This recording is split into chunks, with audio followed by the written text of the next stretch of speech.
అనంతపురంలోని కొన్ని దుకాణాల్లో పాడైపోయిన మాంసాన్ని విక్రయిస్తున్నారు. మాంసాభివృద్ధి కార్పొరేషన్ చైర్మన్ ప్రకాష్ నాయుడు ఆధ్వర్యంలో జరిగిన దాడుల్లో ఈ దారుణం వెలుగు చూసింది. మున్సిపల్ అధికారులు ప్రకాష్ నాయుడు ఆధ్వర్యంలో నగరంలోని కమలానగర్లోని మాంసం దుకాణాల్లో తనిఖీలు చేపట్టారు.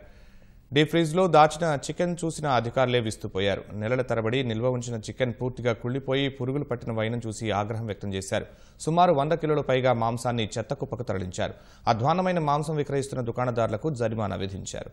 2 దుకాణాలు మూసివేశారు. కర్ణాటక నుంచి అక్రమంగా కోళ్లు దిగుమతి చేస్తున్న వాహనాన్ని సీజ్ చేశారు.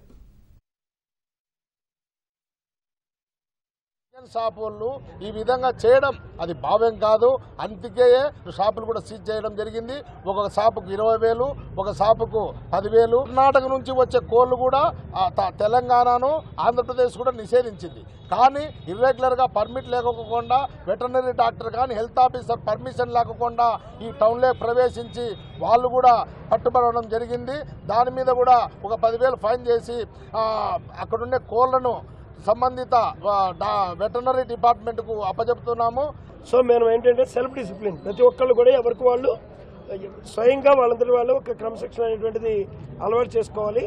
దానికి వాళ్ళ జరిగినటువంటి రైట్స్ కానీ ఏదైనా కానీ ఎవరినో ఇబ్బంది పెట్టాలనే ఉద్దేశంతో చేస్తున్నావు కాదు. ఇది ఎవరికి వాళ్ళు ఒక క్రమశిక్షణ ఏర్పాటు చేసుకుని ఒక మంచి చికెన్, మటన్ ఇక్కడ అలాగే అదర్ ఐటమ్స్ కూడా ఒక హోటల్స్లో ఉండేటువంటి శానిటరీ కండిషన్స్ హైజీనిక్గా ఉండేటువంటి దాన్ని కూడా మేము మన కార్పొరేషన్ తరఫున యంత్రాంగాన్ని పూర్తి స్థాయిలో సన్నద్ధం చేస్తున్నాము. ఎవ్రీ వీక్ అలాగే ఎవ్రీ డే ర్యాండమ్గా కూడా ఇవి మనం జరుగుతుంది.